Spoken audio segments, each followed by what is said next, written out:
दुनिया का सबसे अनमोल रतन। दिलफिगार एक कटीले पेड़ के नीचे दामन चाके बैठा हुआ खून के आंसू बहा रहा था। वह सौंदर्य की देवी यानी मलका दिलफरेब का सच्चा और जान देने वाला प्रेमी था। उन प्रेमियों में वही जो इत्र फुलैल में बसकर और शानदार कपड़ों से सजकर आशिक के बैग में मासूकियत का दम भरते हैं, बल्कि उन सीधे साधे भोले भाले फिदाइयों में जो जंगल और पहाड़ों से सर टकराते हैं और फरियाद मचाते फिरते हैं। दिलफरेब ने उससे कहा था कि अगर तू मेरा सच्चा प्रेमी है तो जा और दुनिया की सबसे अनमोल चीज़ लेकर मेरे दरबार में आ, तब मैं तुझे अपनी गुलामी में कबूल करूंगी। अगर तुझे वह चीज़ न मिले तो खबरदार इधर रुख न करना, वरना सूली पर खिंचवा दूंगी। दिलफिगार को अपनी भावनाओं के प्रदर्शन का सिक्र शिकायत का प्रेमिका के सौंदर्य दर्शन का तनिक भी अवसर न दिया गया। दिलफरेब ने ज्यों ही ये फैसला सुनाया, उसके चौबदारों ने गरीब दिलफिगार को धक्के देकर बाहर निकाल दिया और आज 3 दिन से यह आफत का मारा आदमी उसी कटीले पेड़ के नीचे उसी भयानक मैदान में बैठा हुआ सोच रहा है कि क्या करूं। दुनिया की सबसे अनमोल चीज़ मुझको मिलेगी नामुमकिन, और वह है क्या करूं का खजाना, आबे हयात, खुसरो का ताज, जामे जमजम, तख्ते ताऊस, परवेश की दौलत। नहीं, यह चीज़ें हरगिज़ नहीं। दुनिया में ज़रूर इनसे भी महंगी, इनसे भी अनमोल चीज़ें मौजूद हैं, मगर वह क्या है, कैसे मिलेगी, या खुदा मेरी मुश्किल क्यों कर आसान होगी। दिलफिगार इन्हीं ख्यालों में चक्कर खा रहा था और अक्ल कुछ काम नहीं करती थी। मुनीर शामी को हातिम सा मददगार मिल गया। काश कोई मेरा भी मददगार हो जाता। काश मुझे भी उस चीज़ का जो दुनिया की सबसे बेकिस्मत चीज़ है नाम बतला दिया जाता। भला से वह चीज़ें हाथ न आती, मगर मुझे इतना तो मालूम हो जाता कि वह किस किस्म की चीज़ है। मैं घड़े बराबर मोती की खोज में जा सकता हूँ। मैं समुद्र का गीत, पत्थर का दिल, मौत की आवाज़ और इनमें से भी ज़्यादा बेनिशान चीज़ों की तलाश में कमर कस सकता हूँ, मगर दुनिया की सबसे अनमोल चीज़ यह मेरी कल्पना की उड़ान से बहुत ऊपर है। आसमान पर तारे निकल आते थे। दिलफिगार यकायक खुदा का नाम लेकर उठा और एक तरफ को चल खड़ा हुआ। भूखा प्यासा, नंगे बदन, थकन से चूर पे, बरसों वीरानों और आबादियों की खाक छानता फिरा। तलवे कांटों से छलनी हो गए, शरीर में हड्डियां दिखाई देने लगी, मगर वह चीज़ जो दुनिया की सबसे बेशकीमती चीज़ थी न मिली और न उसका कुछ निशान मिला। एक रोज़ वह भूलता भटकता एक मैदान में जा निकला, जहाँ हजारों आदमी गोल बांधे खड़े थे। बीच में कई आमामे और चोंगे वाले दड़ियल काजी अफसरी शान से बैठे हुए आपस में कुछ सलाह मशविरा कर रहे थे, और इस जमात से जरा दूर पर एक सूली खड़ी थी। दिलफिगार कुछ तो कमजोरी की वजह से और कुछ यहाँ की बेकैफियत देखने के इरादे से ठिठक गया। क्या देखता है कि कई लोग नंगी तलवारें लिए एक कैदी को, जिसके हाथ पैर में जंजीरें थीं, पकड़े चले आ रहे थे। सूली के पास पहुंचकर सब सिपाही रुक गए और कैदी की हथकड़ियां बेड़ियां सब उतार ली गईं। इस अभागे आदमी का दामन सैकड़ों बेगुनाहों को खून की छींटों से रंगीन था, और उसका दिल नेकी के ख्याल और रहम की आवाज़ से जरा भी परिचित न था। उसे काला चोर कहते थे। सिपाहियों ने उसे सूली के तख्ते पर खड़ा कर दिया, मौत की फांसी उसकी गर्दन में डाल दी, और जल्लादों ने तख्ता खींचने का इरादा किया कि वह अभागा मुजरिम चीख कर बोला, खुदा के वास्ते मुझे एक पल के लिए फांसी से उतार दो, ताकि अपने दिल की आखिरी आरज़ू निकाल लूँ। यह सुनते ही चारों तरफ सन्नाटा छा गया। लोग अचंभे में आकर ताकने लगे। काजियों ने एक मरने वाले आदमी की अंतिम याचना को रद्द करना उचित न समझा, और बदनसीब पापी काला चोर जरा देर के लिए फांसी से उतार दिया गया। इसी भीड़ में एक खूबसूरत भोला भाला लड़का एक छड़ी पर सवार होकर अपने पैरों पर उछल उछल फर्जी घोड़ा दौड़ा रहा था, और अपनी सादगी की दुनिया में ऐसा मगन था कि जैसे वह इस वक्त सचमुच अरबी घोड़े का सहसवार है। उसका चेहरा उस सच्ची खुशी के कमल की तरह खिला हुआ था, चंद दिनों के लिए बचपन ही में हासिल होती है, और जिसकी याद हमको मरते दम तक नहीं भूलती। उसका दिल अभी तक पाप की गर्द और धूल से अछूता था और मासूमियत उसे अपनी गोद में खिला रही थी। बदनसीब का लचोर फांसी से उतरा, हजारों आंखें उस पर गड़ी हुई थी। वह उस लड़के के पास आया और उसे गोद में उठाकर प्यार करने लगा। उसे इस वक्त वह जमाना याद आया जब वह खुद ऐसा ही भोला भाला, ऐसा ही खुश व खुर्रम और दुनिया की गदगियों से ऐसा ही पाक साफ था। माँ गोदियों में खिलाती थी, बाप बलाएं लेता था और सारा कुनबा जान न्योछावर करता था। आह, काले चोर के दिल पर इस वक्त बीते हुए दिनों की याद का इतना असर हुआ कि उसकी आंखों से जिन्होंने दम तोड़ती हुई लाशों को तड़पते देखा और न झपकी आंसू का एक कतरा टपक पड़ा। दिलफिकार ने लपक कर उस अनमोल मोती को हाथ में ले लिया और उसके दिल ने कहा, बेशक ये दुनिया की सबसे अनमोल चीज़ है जिस पर तख्त ताऊस और जामे जम और आबे हयात और जरे परवेज सब न्योछावर हैं। इस ख्याल से खुश होता, कामयाबी की उम्मीद में सरमस्त दिलफिकार अपनी मासूका दिलफरेब के शहर मिनोरसाबाद को चला। मगर ज्यों ज्यों मंजिलें तय होती जाती थीं, उसका दिल बैठा जाता था कि कहीं उस चीज़ की जिसे मैं दुनिया की सबसे बेकिस्मत की चीज़ समझता हूँ दिलफरेब की आंखों में कद्र न हुई तो मैं फांसी पर चढ़ा दिया जाऊंगा और इस दुनिया से नामुराद जाऊंगा। लेकिन जो हो सो हो, अब तो किस्मत आजमाई है। आखिरकार पहाड़ और दरिया तय करते वह शहर मिनोरसाबाद में आ पहुंचा और दिलफरेब की ड्योढ़ी पर जाकर विनती की। थकान से टूटा हुआ दिलफिकार खुदा के फजल से हुक्म की तामील करके आया और आपके कदम चूमना चाहता है।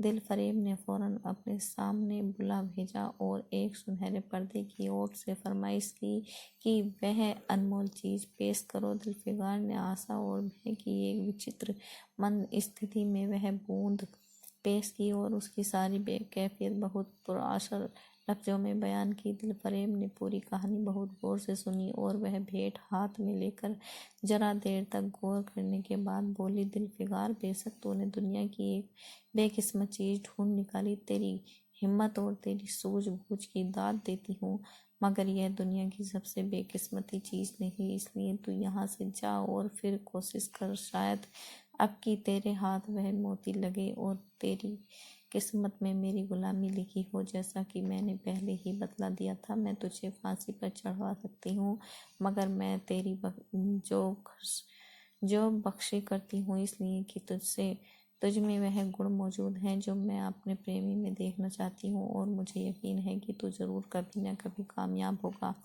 नाकाम और नामुराद दिलफिकार इस मासूका ना इनायत से जरा दिलेर होकर बोला, ए दिल की रानी, बड़ी मुद्दत के बाद तेरी ड्योढ़ी पर सजदा करना नसीब होता है। फिर खुदा जाने ऐसे दिन कब आएंगे। क्या तू अपने जान देने वाले आशिक के बुरे हाल पर तरस न खाएगी और क्या तू अपने रूप की एक झलक दिखाकर इस जलते हुए दिलफिकार को आने वाली सख्तियों को झेलने की ताकत न देगी। तेरी एक मस्त निगाह के नशे में चूर होकर मैं वह कर सकता हूँ जो आज तक किसी ने से बन पड़ा हो। दिलफरेब आशिक की यह चाह भरी बातें सुनकर गुस्सा हो गई और हुक्म दिया कि इस दीवाने को खड़े खड़े दरबार से निकाल दो। चौबदार ने फौरन गरीब दिलफिकार को धक्का देकर यार के कूचे से बाहर निकाल दिया। कुछ देर तक तो दिलफिकार अपनी निष्ठुर प्रेमिका की इस कठोरता पर आंसू बहाता रहा और फिर वह सोचने लगा कि अब वहाँ कहाँ जाऊँ। मुद्दतों रास्ते नापने और जंगलों में भटकने के बाद आंसू की यह बूंद मिली थी। अब ऐसी कौन सी चीज़ है जिसकी कीमत इस आबदार मोती से ज़्यादा हो। हजरत खिज़्र, तुमने सिकंदर को आबे हयात के कुएं का रास्ता दिखाया था, क्या मेरी बाहें पकड़ोगे। सिकंदर सारी दुनिया का मालिक था, मैं तो एक बेखबरदार मुसाफिर हूँ। तुमने कितनी ही डूबती किश्तियाँ किनारे लगाई हैं, मुझ गरीब का बड़ा बेड़ा भी पार करो। ए आली मुकाम जिब्रील, कुछ तुम ही इस निमजान दुखी आशिक पर तरस खाओ। तुम खुदा के एक खास दरबारी हो, क्या मेरी मुश्किल आसान न करोगे। गरज यह है कि दिलफिकार ने बहुत फरियाद मचाई, मगर उसका हाथ पकड़ने के लिए कोई सामने न आया। आखिर निराश होकर वह पागलों की तरह दोबारा एक तरफ को चल खड़ा हुआ। दिलफिकार ने पूरब से पश्चिम तक और उत्तर से दक्षिण तक कितने ही जंगलों और वीरानों की खाक छानी। कभी बर्फिस्तानी चोटियों पर सोया, कभी डरावनी घाटियों में भटकता फिरा, मगर जिस चीज की धुन थी वह न मिली। यहाँ तक कि उसका शरीर हड्डियों का एक ढांचा रह गया। एक रोज वह शाम के वक्त किसी नदी के किनारे खस्ता हाल पड़ा हुआ था, बेखुदी के नशे में चौंका था। क्या देखता है कि चंदन की एक चिता बनी हुई है और उस पर एक युवती सुहाग के जोड़े पहने 16 श्रृंगार किए बैठी है। उसकी जांघ पर उस प्यारे पति का सर है। हजारों आदमी गोल बांधे खड़े हैं और फूलों की बरखा कर रहे हैं। यकायक चिता से खुद ब खुद एक लपट उठी। सती का चेहरा उस वक्त एक पवित्र भाव से आलोकित हो रहा था। चिता की पवित्र लपटें उसके गले से लिपट गईं और दम के दम में वह फूल सा शरीर राख कर ढेर हो गया। प्रेमिका ने अपने को प्रेमी पर न्योछावर कर दिया और दो प्रेमियों के सच्चे पवित्र अमर प्रेम की अंतिम लीला आंख से ओझल हो गई। जब सब लोग अपने घरों को लौटे तो दिलफिकार चुपके से उठा और अपने चाक दामन कुर्ते में यह राख का ढेर समेट लिया और इस मुट्ठी भर राख को दुनिया की सबसे अनमोल चीज समझता हुआ सफलता के नशे में चूर यार के कूचे की तरफ चला। अब की ज्यों ज्यों वह मंजिल के करीब आता था, उसकी हिम्मत बढ़ती जाती थी। कोई उसके दिल में बैठा हुआ कह रहा था, अब की तेरी जीत है। और इस ख्याल ने उसके दिल को जो जो सपने दिखाए उनकी चर्चा व्यर्थ है। आखिरकार वह शहर नौशाबाद में दाखिल हुआ और दिलफरेब की ऊंची ड्योढ़ी पर जाकर खबर दी कि दिलफिकार सुरखरू होकर लौटा है और हुजूर निसा सामने आना चाहता है। दिलफरेब के जाबाज आशिक को फौरन दरबार से बुलाया और उस चीज के लिए जो दुनिया की सबसे बेकिस्मती चीज थी हाथ फैला दिया। दिलफिकार ने हिम्मत करके उसकी चांदी जैसे कलाई को चूम लिया और मुट्ठी भर राख को उसकी हथेली में रखकर सारी कैफियत दिल को पिघला देने वाले लफ्जों में कह सुनाई और अपनी सुंदर प्रेमिका के होठों से अपनी किस्मत का मुबारक फैसला सुनने के लिए इंतजार करने लगा। दिलफरेब ने उस मुट्ठी भर राख को आंखों से लगाया लिया और कुछ देर तक विचारों के सागर में डूबे रहने के बाद बोलिए, जान निछावर करने वाले आशिक दिलफिकार, बेशक यह राख जो तू लाया है, जिसमें लोहे को सोना कर देने की सिफत है, दुनिया की बहुत बेकिस्मत चीज है और मैं सच्चे दिल से तेरी एहसानमंद हूँ कि तूने ऐसी अनमोल भेंट दी। मगर दुनिया में इससे भी ज्यादा अनमोल चीज है, जा उसे तलाश कर और तब मेरे पास आ। मैं तहे दिल से दुआ करती हूँ कि खुदा तुझे कामयाब करे। यह कहकर वह सुनहरे पर्दे से बाहर आई और मासूकाना अदा से अपने रूप का जलवा दिखाकर फिर नजरों से ओझल हो गई। अभी दिलफिकार के होश हवास ठिकाने पर न आने पाए थे कि चौबदार ने मुलायमियत से उसका हाथ पकड़कर यार के कूंचे से उसको निकाल दिया और फिर तीसरी बार वह प्रेम का पुजारी निराशा के अथाह समुद्र में गोता खाने लगा। दिलफिकार का हियाब छूट गया। उसे यकीन हो गया कि मैं दुनिया में उसी तरह नसाद और नामुराद मर जाने के लिए पैदा किया गया था और अब इसके सिवा और कोई चारा नहीं कि किसी पहाड़ पर चढ़कर नीचे कूद पड़ूं ताकि मासूक की जुल्फों की फरियाद करने के लिए एक हड्डी भी बाकी न रहे। वह दीवाने की तरह उठा और गिरता पड़ता एक गगनचुंबी पहाड़ की चोटी पर जा पहुंचा। किसी और समय वह ऐसे ऊंचे पहाड़ पर चढ़ने का साहस न कर सकता था, मगर इस वक्त जान देने के जोश में उसे वह पहाड़ एक मामूली टोकरी से ज्यादा ऊंचा न नजर आया। करीब था कि वह नीचे कूद पड़े कि हरे हरे कपड़े पहने हुए और हरा अमामा बांधे हुए बुजुर्ग एक हाथ में तस्बीह और दूसरे हाथ में लाठी लिए बरामद हुए और हिम्मत बढ़ाने वाले स्वर में बोले, दिलफिकार, नादान दिलफिकार, यह क्या बुज़दिलों जैसी हरकत है। तू मोहब्बत का दावा करता है और तुझे इतनी भी खबर नहीं कि मजबूत इरादा मोहब्बत के रास्ते की पहली मंजिल है। मर्द बनकर हिम्मत न हार। पूरब की तरफ एक देश है जिसका नाम हिंदुस्तान है, वहाँ जा और तेरी आरजू पूरी होगी। यह कहकर हजरते खिज्र गायब हो गए। दिलफिकार ने शुक्रिया की नमाज अदा की और ताज़ा हौसले, ताज़ा जोश और अलौकिक सहायता का सहारा पाकर खुश खुश पहाड़ से उतरा और हिंदुस्तान की तरफ चल पड़ा।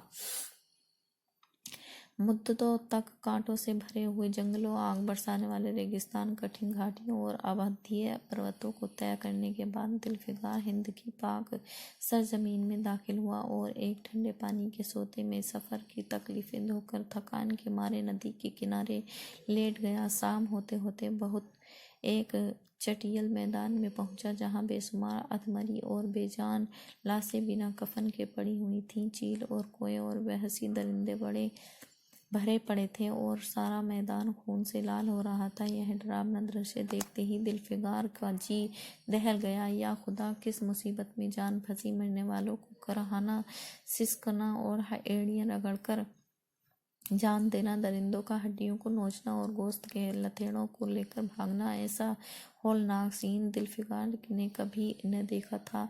यकायक उसे ख्याल आया, यह लड़ाई का मैदान है और यह लाशें शर्मा सिपाहियों की हैं। इतने में करीब से कराहने की आवाज़ आई। दिलफिगार उस तरफ फिरा तो देखा कि एक लंबा तगड़ा आदमी, जिसका मर्दाना चेहरा जान निकलने की कमजोरी से पीला हो गया है, जमीन पर सर झुकाए पड़ा हुआ है। सीने से खून का फव्वारा जारी है, मगर आबदार तलवार की मूठ पंजे से अलग नहीं हुई। दिलफिगार ने एक चीथड़ा लेकर घाव के मुंह पर रख दिया ताकि खून रुक जाए और बोले, जवां मर्द तू कौन है? जवां मर्द तू कौन है? जवां मर्द ने यह सुनकर आंखें खोली और वीरों की तरह बोला, क्या तू नहीं जानता मैं कौन हूँ? क्या तूने आज इस तलवार की काट नहीं देखी? मैं अपनी माँ का बेटा और भारत का सपूत हूँ। यह कहते कहते उसकी तैयारियों पर गए और आबदार शमशीर फिर अपना जौहर दिखाने के लिए चमक उठी। दिलफिगार समझ गया कि यह इस वक्त मुझे दुश्मन समझ रहा है। नरमी से बोला, ए जवां मर्द, मैं तेरी दुश्मन नहीं हूँ, अपने वतन से निकला हुआ एक गरीब मुसाफिर हूँ। इधर भूलता भटकता आ निकला। बराए मेहरबानी मुझसे यहाँ की कुल कैफियत बयान कर।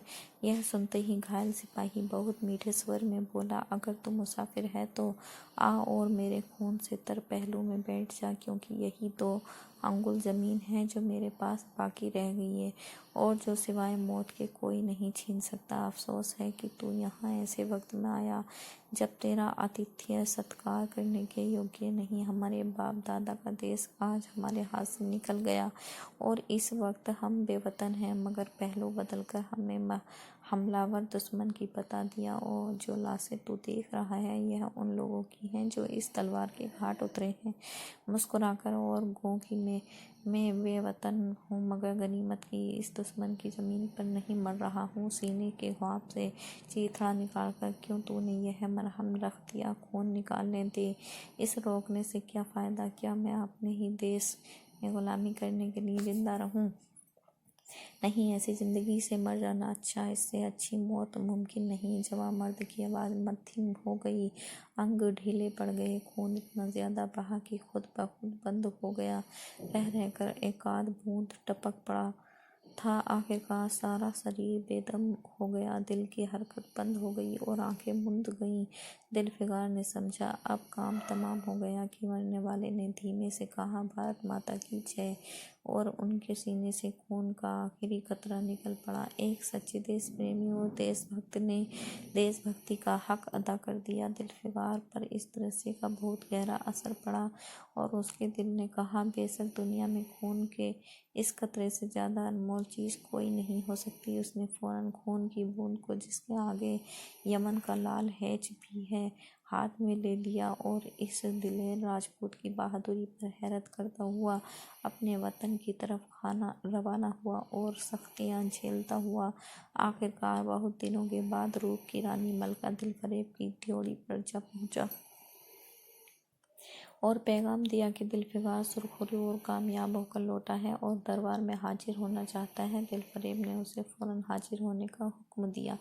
खुद हस्बे मालूम सुनहरे पर्दे की ओट में बैठी और बोली, दिलफिगार, अब की तू बहुत दिनों के बाद वापस आया है। ला, दुनिया की सबसे बेकीमत चीज़ कहाँ है? दिलफिगार ने मेहंदी रची हथेलियों को चूमते हुए खून का कतरा उस पर रख दिया और उसकी पूरी कैफियत पुरजोश लहजे में कह सुनाई। वह खामोश भी न होने पाया कि यकायक यह सुनहरा पर्दा हट गया और दिलफिगार के सामने हुस्न का एक दरबार सजा हुआ नजर आया, जिसकी एक एक नाजनीन जुलेखा से बढ़कर थी।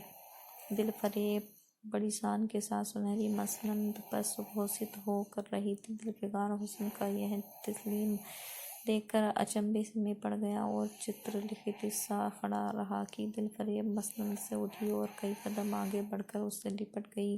गाने वालियों ने खुशी के गाने शुरू किए, दरबारियों ने दिलफिकार को नजर भेंट कर और चांद सूरज को बड़ी इज्जत के साथ मसनद पर बैठा दिया। जब वह लुभावना गीत बंद हुआ तो दिलफरेब खड़ी हो गई और हाथ जोड़कर दिलफिकार से बोली, ए जानिसार आशिक दिलफिकार, मेरी दुआएं बर आईं और खुदा ने मेरी सुन ली और तुझे कामयाब व सुरखरू किया। आज से तू मेरा मालिक है और मैं तेरी लोंडी।